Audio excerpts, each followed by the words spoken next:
The Rockets just unlocked something terrifying in Game 5 of the NBA playoffs as a key part of their game was finally shown and will lead them to the promised land in Game 6 and ultimately in Game 7. Welcome here to Rockets Digest. I'm Jace Andrews. Before we get going, I said it, if you subscribe, the Rockets will win. That's what happened. So hit the subscribe button and they can win in Game 6. And then we can keep it rolling for Game 7 as well. Plus, we're giving you free Rockets content. So just go down there, hit that subscribe button. That way we pop up on your feed. Let's talk about this game, man. 131 to 116. Obviously, you only win by 15 points. That doesn't look great. But a key quarter was the fourth quarter where you were outscored by 12 points. So take that off the board. You were up by 30 for a majority of this game with an impressive first quarter, 40 to 24. At the end of the first half, you ended up being up by 27 points. It was an overwhelming offense from the Houston Rockets tonight against the Golden State Warriors. And there were so many positive things to look at, but as we dive into the stat sheet here and look at some of the key analytics, the field goal percentage was there, 55%. The three-point percentage was there at 43%. But the big percentage that was up that I think is an overlooked one, I'm not going to say it's the most important, but it overlooked, your free throw percentage was up to 84% after it was in the 60s in game number 4. That's such a huge part of the game, and you talk about how close that game was to now this one, where you're hitting your shots on both the field, behind the arc, and at the free throw line. It's going to be a good game, especially when you shot 38 free throws and hit 32 of them. I'll take that every single day of the week. The field goal percentage was amazing. And again, the turnovers were down as well. We talked about how turnovers were such a huge issue with this squad, and they've ironed it out here. Made 14 turnovers for Golden State, 13 turnovers for the Rockets, so only 17 points off them. And again, there was a lot of garbage time of that, so I'm not even going to consider that was, all in the important time of the game. Plus your points in the paint, you match them, less on the fouls. I mean, overall, it was just a great night. A 31-point lead at one point in the game is something that you really expected from this Rocket squad coming into a game and where they had to win. I mean, that's simply as it put. You have to win this game. You now have to win Game 6, and to win Game 6, if you do that, you then have to win Game 7 to continue on in this postseason run. And the one positive thing that I think has come out of all this, and whether they win Game 6, losing Game 6, go to Game 7, whatever happens, this is such a positive growing experience for every single young player on the team. Now we'll talk about how Jalen Green didn't really do much else in this game, and he's not the key offensive point that I'm going to say that they really unlocked tonight.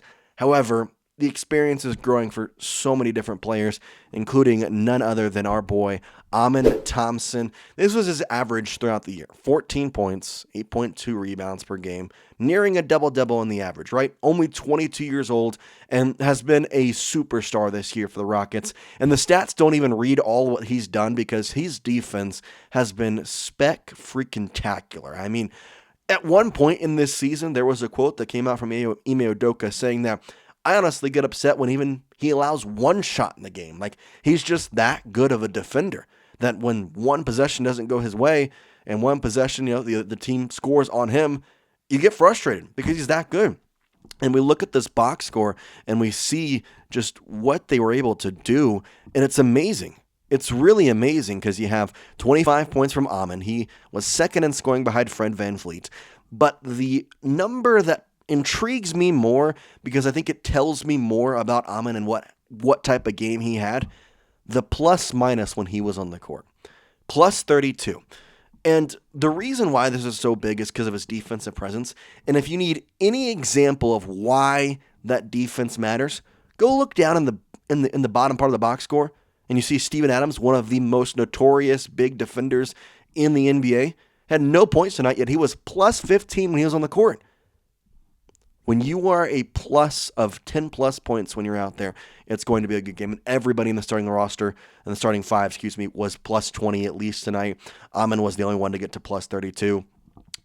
The one that I don't like, 11 points for Jalen Green. It's still just not what I want from him. However, the fact of the matter is, and I saw this tweet put out, I wish I had the name, I didn't see it, but the Rockets lost Game 4 in a very last-second fashion. I mean, they had a very close game, and you go with Alperen Şengün against Draymond Green, which I don't think was the right choice, but I'm not an NBA coach. However, the key point that I'm trying to show you is that even when Jalen Green scored 9 points and the offense wasn't clicking, you only lost by 3. The offense clicked today. Jalen Green only scored 2 more points than he did in that game, and boom, you all of a sudden win by 15 and you were up by 30 at one point and put your bench players in by the fourth quarter. Things can change so quickly. And the interesting part about all this that I think is somewhat being overlooked, Steve Kerr sat his guys from about 8 minutes left in the fourth quarter.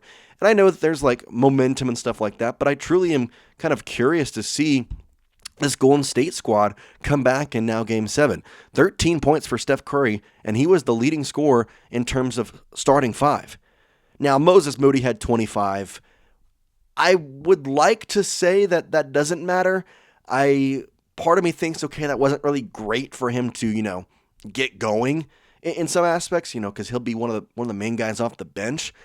But at the same time, nobody on this Warriors squad had a very good offensive night, and that's credit to Ime Udoka and the entire defensive effort of the Houston Rockets. And we talked so much about how this team is maybe the best team in terms of defense in the NBA, and certainly are a better defensive team than the Golden State Warriors, aside from Draymond Green. And they were still kind of not doing what you expect them to do. Now, 116 points is the most points that was scored, but again, in the fourth quarter, it was such a different game, and you can look at that fourth quarter, 36-24. I'm just gonna say for arguments purposes that let's be nice, and in the third quarter they both scored 31. Let's say they both scored 26 in this quarter. You're still taking away 10 points. You're talking a 106 ball game that they scored in terms of points. I'm taking that. I'm taking that every single day. And the guy that I just continue to look at is Thompson. I mean, just seeing the way his game has improved. And I not even want to say from this entire year, because he's been really solid from game 1 to game 82 to now into the playoffs. But it's also been the growth inside this playoffs run. And the pressure put on him is somewhat overlooked, because of how much we've talked about how Jalen Green has not been performing to the pressure and how everybody is expecting him to be this top scorer for the Rockets. And he was for one game putting up 38. But besides that, he's really not done much. And Amon, being so young, he has somewhat of that same pressure. Now, his value comes a lot from the defensive side of the ball. So if he scores 9 points a game, you're not going to be too upset when he's averaging 14 and his defensive rating is through the roof. But when he's scoring 25, that changes the entire team. It changes it. Now, at the same time, I looked up the stat, and the reason I don't have it is because it's not that relevant. When Amen Thompson scored 20 points, the Rockets were 500 on the year. So nothing crazy happened when he scored 20-plus points. However, the point is still there that he almost gets the offense flowing like Fred VanVleet. Like when Fred VanVleet keeps going, Amen Thompson gets going, and then everybody can kind of start to follow suit behind them. And this entire box score just screams happiness to me.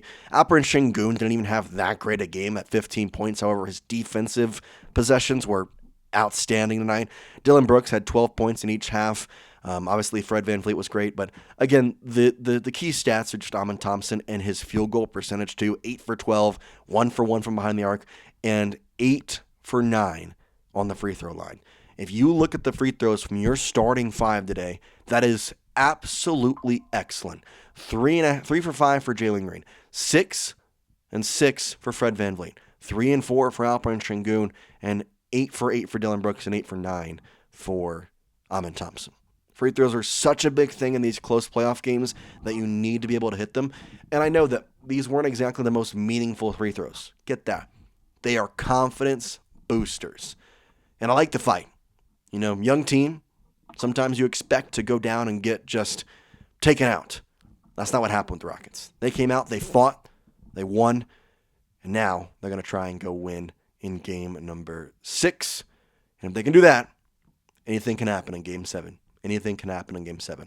To get there, though, we need your help. So hit that subscribe button because I know that is going to help us in so many different facets. And we will see you next time here on Rockets Digest. I appreciate you, and we will see you next time.